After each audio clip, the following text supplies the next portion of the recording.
कहाँ सोया है चौकीदार, कहाँ सोया है चौकीदार।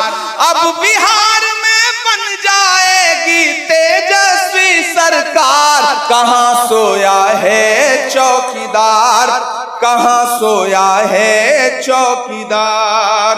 के चाय बेचने वाला पूरा भारत बेच रहा है। चाय का नाम लेते ही आपको स्वाद आ जाता है, कितने समझदार लोग हैं आप। कि चाय बेचने वाला पूरा भारत बेच रहा है, इसी काम में हासिल उसे महारत बेच रहा है। कि रेल बिक गई, तेल बिक गया, बिका हवाई अड्डा। बिक गया कि नहीं बिक गया?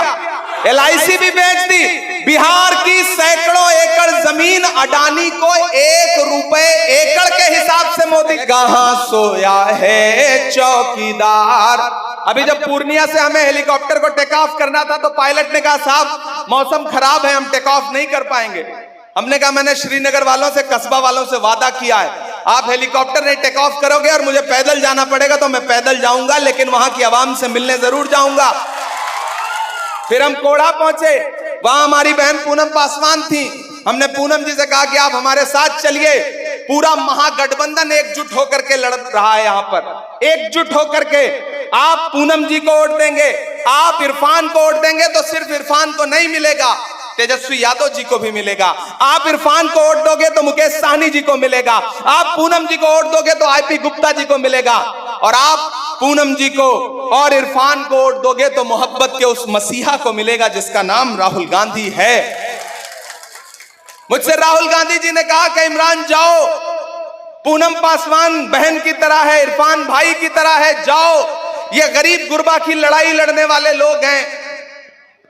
आप इनका लिबास देखिए, इनका पहनावा देखिए, आवाम के बीच में इनकी खिदमत देखिए, आपको समझ में आएगा ये किसी धन्ना सेठ के परिवार से नहीं आए हैं। इन्होंने लूट करके अपना खजाना नहीं भरा है। ये वो लोग हैं जो सच में आपकी खिदमत करना चाहते हैं और बिहार में सरकार बदलना चाहते हैं। इसलिए सब छोड़ दीजिए, सब भूल जाइए। बस 11 तारीख को घर से निकलिए तो सिर्फ एक चीज जहन में रहे कि चुपचाप हाथ छाप, चुपचाप।